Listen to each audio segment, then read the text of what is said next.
Good afternoon, welcome to Rundlii Gaming. We're going to be doing a video on the board game called Lifeboats. This one is by Z-Man Games. They've made so many other games. You can just look down the list of different stuff they made. This one's a little bit more of a cutthroat game. This one is dealing with a large ship that sank at some point. And these people are trying to get to these islands over here. And the game is kind of like Democracy, the board game is usually like what I like to call it to people. And everything in the game itself is voted on as the game progresses, and then the person with the most victory points will win at the end of the game. So it's very similar to like pretty much every other game as far as like victory points. The scoring's a little bit different, and it's based on the people that arrive at these islands, because not all these islands are quite equal. So for example, if you get a big piece, because there's going to be little pieces, and then there will be a little bit larger pieces. The larger pieces will get 8 points, 7 points, and 6 points. The smaller pieces will get 6, 5, and then 4. So there's a little bit of a difference, but you do have a lot more smaller pieces than you do bigger pieces. Usually you'll have 5 small pieces, 2 big pieces. And then you also have some boats here as well.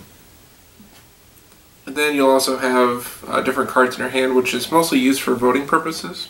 And there's a special one which we'll go over as well. Some other things you'll have too are these blue like cylinder pieces here. These are leaks. Whenever a boat springs a leak, you put it in one of the spaces on the boat.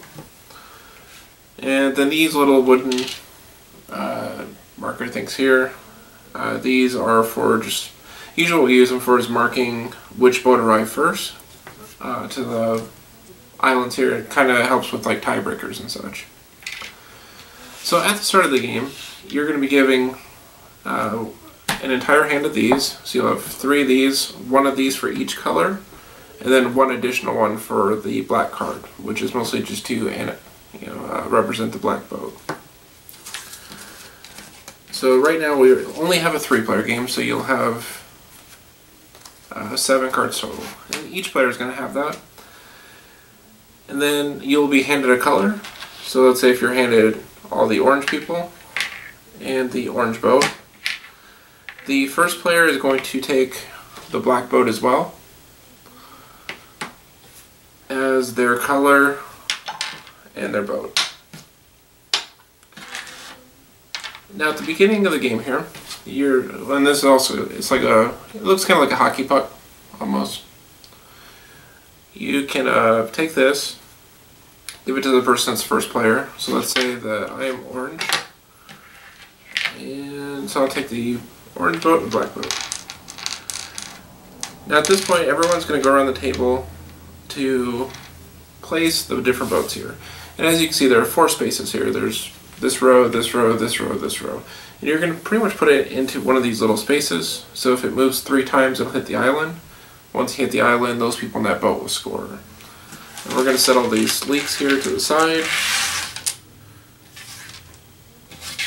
And we're going to set these little wood pieces off to the side too, because we won't need those for a while. So I'm going to go ahead and just throw the orange boat down, and then white's going to throw their boat down, red's going to throw their boat down, and we'll just throw the black boat and this one here. And that would have went in circles. Like as you can see, I went first, they went next, and I got to lay down the black boat since I was first. Now we're going to take turns with throwing our little, well, they're not quite meeples, but our little people into the boats themselves. So at this point, I could throw it in any boat. As I said, the boat itself is not actually worth any points. However, it is good for it's meant to be a tiebreaker. So if me as orange and white both score 15 points at the end of the game, it will also be based on whose boat arrived first. If it's still a tie at that point, which means that perhaps the orange boat and the white boat didn't make it, maybe the red and black boat made it and that's where we got our points from, then the tiebreaker will end in a tie at that point. So that being said, I can lay down either a big figure or a little figure, and I'll kind of go over why they're different sizes shortly. But for now, we're going to go ahead and just drop pieces in. So I'm going to drop one of the red boat. They're going to drop one of the white boat. And so this will keep going in circles until we have everything full. And I'm just kind of randomly choosing where everyone goes.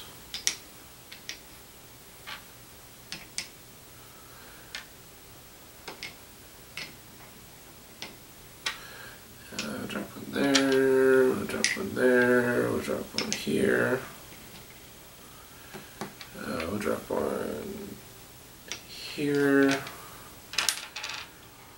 Now generally this game is going to be a little bit better in a larger player game. 3 players, there's not going to be quite as much working against each other and for each other. Not as much negotiation generally, so generally speaking, a lot of the larger games are going to be a little bit better than the smaller games here. We're going to drop another one there. And I'm going to go ahead and throw all those over there. So, to kind of give a rundown of what we're looking at, you do have a bunch of white pieces here, a little bit of red. This is kind of a mixture of the 3, not very much orange, a lot of white, not as much red. So most of the white are on these 2 ships. Then orange seems to be kind of spread out between these. Orange is the only one in the black ship. And then you have orange and red here in this ship here. So now what we're going to do is we're just going to go through a turn. And this will kind of help explain as far as what the different phases are. So the first phase that we're going to do is that each of the players at the table here are going to decide on which of these boats is going to spring a leak. So one of them is going to get a leak where we just have to, we can negotiate with other people and try to decide which boat is, which one of these boats should get a leak. But one of them definitely is getting one. Now if we throw it into, like say, the black ship, there's plenty of space here, and also not many people have interest in keeping the black boat up because no one's in the ship currently. Whereas like the orange and the red are kind of working together here on the white boat, everybody has a little bit of interest keeping the red boat up, and orange has, the orange boat here is mostly white, but there's different things for that. Now to kind of go over the vote here, is you would normally choose which color you're wanting to vote for. So at this point each of these players are going to look at their hand and decide for which card they want to use. So I can either vote for red, I can vote black, I can vote white, or I can vote orange. And that's just to annotate which boat is going to take the lead. And then I have these cards here. Now there's a reason you have 3 of them. This card here is called the Captain's Hat. There's a chance that if you drop this card, then your vote is the only vote that matters. However, if more than one person drops a Captain's Hat, it nullifies all of them. So let's say if these 2 players both vote for black, and I as orange throw a Captain's Hat, I'm going to actually choose where the leak goes. If I throw a Captain's Hat and white throws a Captain's Hat, both of our votes will be ignored, and so whatever vote wins past that is going to be the new vote. So for example, let's say orange and white both throw a Captain's Hat, so we both throw a Captain's Hat, and then the red player here decided to throw, let's say, the black one. These are actually going to cancel, whereas since these are canceled, there's only one vote for black. Therefore, black would then receive a leak. So sometimes the Captain's Hats can be really useful, but let's say if it was something like this, where one person voted for the black boat, one person voted for the white boat, one person Captain's Hat.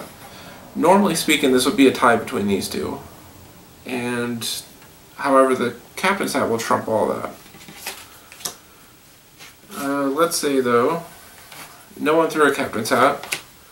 We did 2 votes for black, 1 vote for white. This means that black is going to win the vote, therefore they are going to get the leak.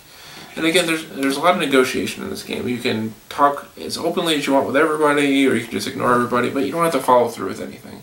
So let's say if I promise, yeah, I'll throw a white card. I could then just put face down a black card, and that would still be acceptable, because it's not really binding. Now, they may not be as trustworthy of you in the future, so you know, it does kind of limit future options as well. But let's go ahead and pretend like each of these players are going to just decide where they want to. So, as orange here, I'm trying to make the argument that we should probably throw a leak on the orange boat. However, red has a little bit of interest in keeping it afloat because they do have people there. This player here may make the argument that, well, no one else is on the black ship, so we should probably try to leak that black ship.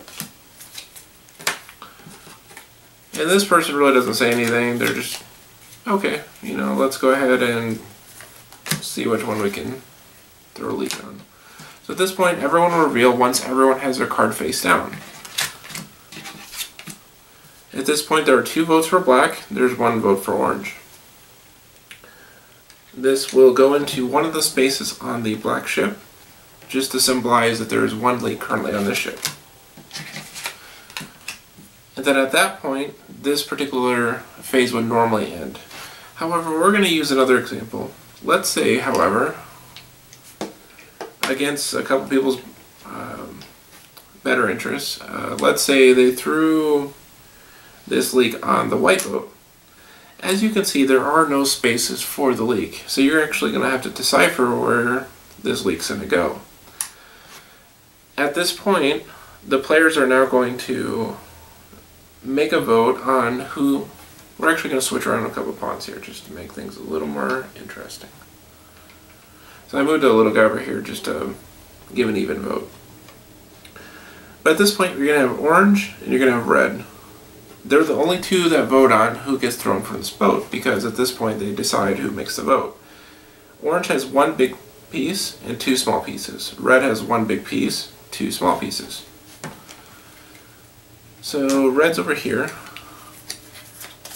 They are going to decide which card they're going to put down face down, what color that they want to try to throw over. So let's say they're going to go for throwing this color out here, and then I'm going to go for this one. So at this point we both flip. He chose me, I chose him. At this point you have a tie because you have 4 votes versus 4 votes.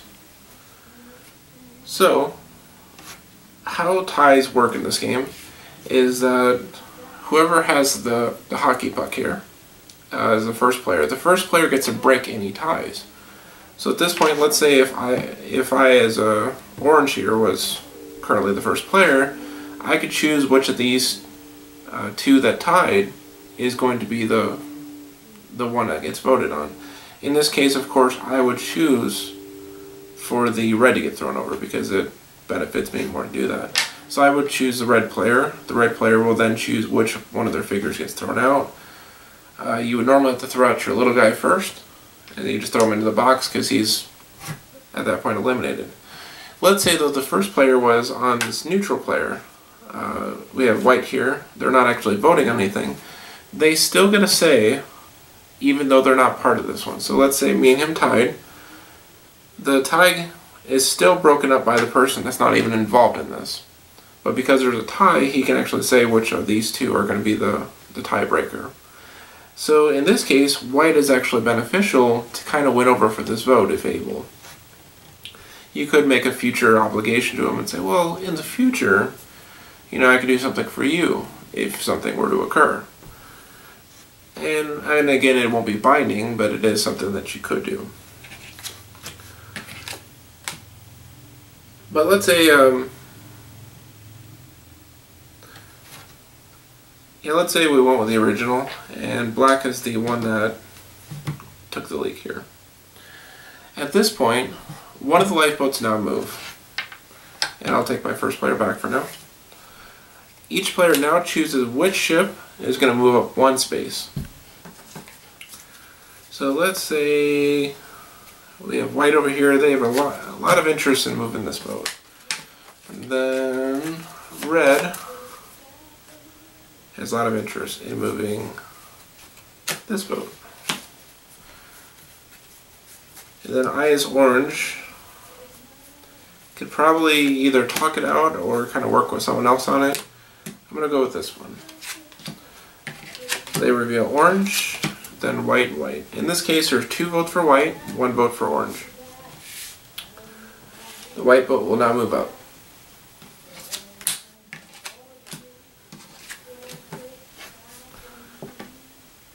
Then next, the seamen are going to actually change ships. Now, you can only disembark 1 person per ship, so you can't have multiple people hop out of the same ship, but they can jump onto the same ship. So let's say as an example, this will start off with first player. So as first player, I'm actually going to hop out of the black ship here with one of my big pieces. Now white here is going to jump out. They can only jump out of one of these 2 ships because that's the only place they have people. So what they're going to do is jump out of this one. They're kind of comfortable with the lead they have there currently. And then at this point they're going to move this one out. Now it goes in reverse order to put them back into the ship. So perhaps red is going to jump over here. White is going to jump over here. Orange is going to... Unfortunately, they cannot jump into the same ship that they came out of. So in this case, they can't jump into black here, so they're going to have to jump over there.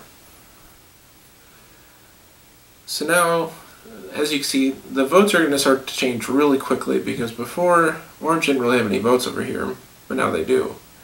It also kind of sets people up strategically, because let's say if I jump out of this ship, let's say next turn I jump out of this ship, red or white cannot jump out of this ship. White only has other pieces in this ship, so it kind of sets me up to move someone out of this ship, which could be beneficial if you set it up properly. So after the people change, I'm going to go ahead and give the first player to the person to my left, and that'll keep rotating as the game progresses. And it's going to just keep repeating that throughout the rest of the game.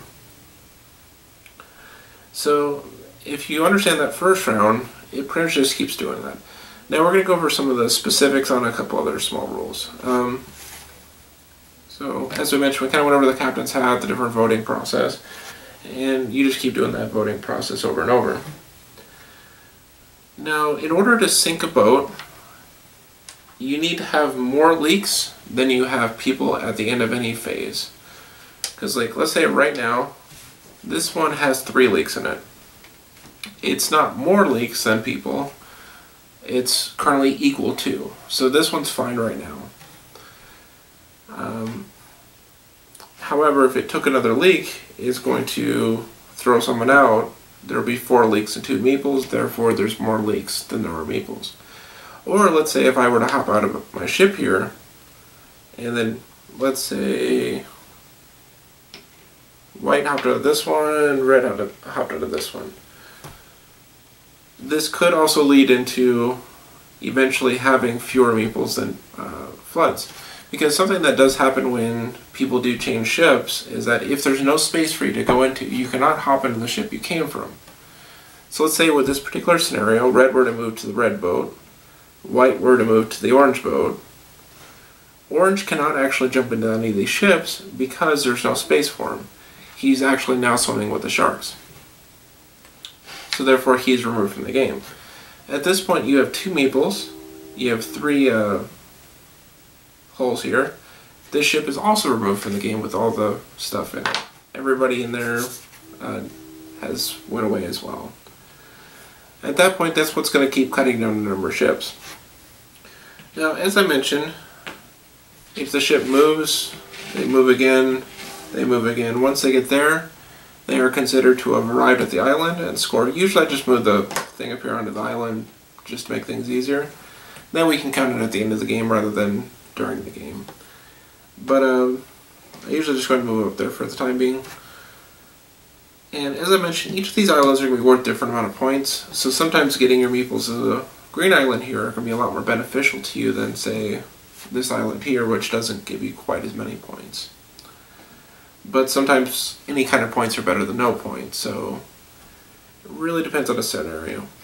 And then you're going to see a lot of different strategies too, like as I mentioned with when we have this ship here, if a single player has all their meeples on the same ship, unfortunately that means not a lot of other people have interest in keeping it afloat.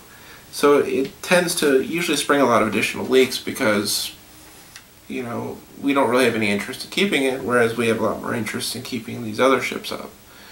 It's going to be easier for me, let's say the white player here, to talk with the red player because the white and red player are both here, the white and red player are both here, the red player's here. So as the white player, I could probably talk the red player into helping me with this one. Now I could Captain's Hat it to kind of keep them off of it, but you know, there are different options with that. Or maybe even, perhaps they're getting closer to scoring, they might want to take the leak on the ship here, so that way they can do a vote to kick people off. Because like right now, white has 4 votes, red has 2 votes, orange has 1 vote. So right now, let's say if red were to spring a leak, white has a lot of power in who stays on the ship. Now red or orange could still Captain's Hat, which might be a decent way of doing it as well, which will keep their meeples from being thrown over. However, you know, it's going to be is this worth using the Captain's Hat? Because those 3 Captain's Hats you have can only be used once per game. You don't get them back at any point, so unfortunately, you know, it's not going to be beneficial to keep throwing all your Captain's Hats. So that's pretty much the game of Lifeboats. As I said, in the order that the ships arrive, so let's say red ship hits shore here, and they're the first ones, they're going to be placed here. This is just to annotate that the red boat has gotten there first.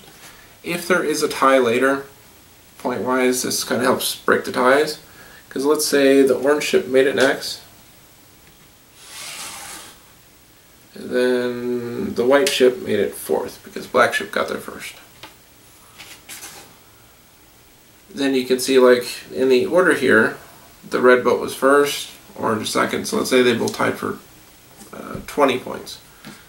Red's going to win because their ship got there first. The ship itself is not worth points, but it is there for a tiebreaker, so... but that is the game itself of Lifeboats. The game itself ends when either all ships have either arrived at the end or have sank. So I mean, it pretty much just keeps going until there's no more ships out here moving around or needing, you know, to be leaked or anything like that. It usually plays somewhere between 60 and 90 minutes on average.